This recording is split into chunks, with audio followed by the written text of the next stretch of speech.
Hola, ¿alguna vez nos hemos preguntado qué es educar? ¿Es llenar un recipiente vacío o más bien encender una llama? Hoy vamos a meternos de lleno en una idea que apuesta por lo segundo, el aprendizaje por diálogo, un concepto donde el conocimiento no se impone, sino que se construye entre todos, en una conversación. Vamos a ver de qué se trata. A ver, para que se entienda bien la diferencia, comparemos. Por un lado, tenemos lo que se conoce como educación bancaria. Es unidireccional. El estudiante es como una cuenta de ahorros donde se deposita el saber. Del otro lado está el aprendizaje por diálogo, y aquí todo cambia. Es colaborativo, el estudiante es un agente activo y el conocimiento, en vez de depositarse, se co-construye. El cambio es radical, ¿no? Bueno, entonces, ¿qué es exactamente esto del aprendizaje dialógico? Vamos a desmenuzarlo un poco para entender su verdadero poder. Aquí está la clave de todo. El conocimiento no es algo que baja de una sola fuente, como una cascada. Más bien, nace en la interacción. Surge justo en ese momento en que las personas comparten, escuchan, debaten y se cuestionan unas a otras. Esto convierte el aprender en un evento social y deja muy atrás la idea de que es un acto solitario de memorización. Y ojo, que esto es súper importante. No estamos hablando de un simple truco para hacer una clase más entretenida, ¿eh? Es un cambio de mentalidad, un cambio de chip muy profundo sobre el propósito de la educación. El objetivo es formar personas críticas, reflexivas, que sepan convivir con la diversidad de ideas. Ok, y uno podría pensar que esto es algo muy moderno, ¿verdad? Pues no. Vamos a ver que sus raíces son bien profundas.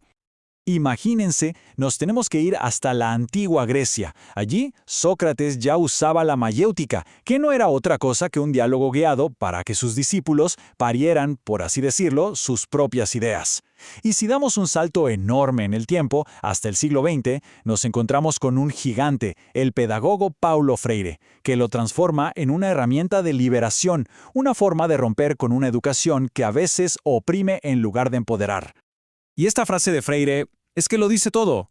Es una crítica directa a ese modelo que ve a los estudiantes como, no sé, jarras vacías que hay que llenar de datos. El aprendizaje por diálogos se rebela contra esto y dice, no, un momento, cada persona que entra a un aula ya trae un mundo consigo, con experiencias y saberes que son valiosísimos. Muy bien, suena genial en teoría, pero ¿cómo funciona en la práctica? ¿En qué se sostiene todo esto? Pues se apoya en 4 pilares clave que son fundamentales.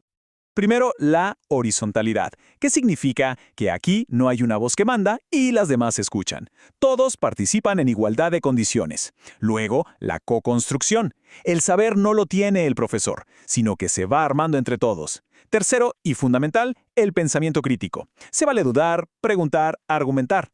Y por último, el vínculo con la realidad. Todo esto tiene que conectar con la vida de las personas, si no, ¿para qué sirve? Ok, ya vimos la teoría, los pilares, pero vamos a lo importante. ¿Qué pasa en la vida real cuando se aplica esto? ¿Funciona? Bueno, los beneficios son clarísimos. A ver, ¿qué se logra? Para empezar, la participación explota. Es lógico, ¿no? Si la voz de uno cuenta, uno participa. Esto lleva a que el aprendizaje sea mucho más profundo, más significativo. Además, se fortalecen un montón las habilidades para comunicarse, para escuchar. Y lo que es importantísimo, la motivación. Los estudiantes se enganchan, dejan de ser meros espectadores y se convierten en los protagonistas de su propio aprendizaje. Para que no quede en el aire, vamos a un ejemplo práctico. Imaginemos una clase de literatura. En vez del típico monólogo del profesor sobre el autor y su obra, este lanza una pregunta al grupo. A ver, ¿qué les hizo sentir este texto? Es una pregunta que abre el juego por completo porque no hay respuesta incorrecta. Apela a la emoción. Y después, para ir un paso más allá, se busca crear un puente. La siguiente pregunta podría ser, ¿qué relación encuentran entre lo que dice el autor y su propia vida? Con esto, el texto deja de ser un objeto de estudio lejano y se convierte en un espejo, en algo relevante para cada persona. Y para rematar el broche de oro para el pensamiento crítico, ¿podemos interpretar de forma distinta este pasaje?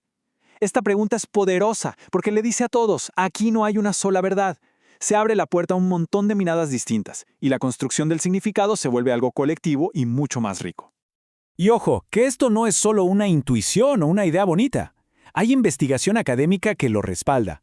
Autores como Gravett y Peterson ya señalaban que este enfoque fomenta la autonomía y la capacidad de reflexionar. Y eso es clave. No se trata solo de aprender cosas, sino de aprender a aprender. Pero el impacto de todo esto va mucho más allá del aula, ¿eh?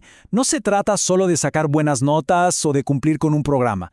El objetivo final es mucho más grande. Y acá está, para mí, el corazón de todo.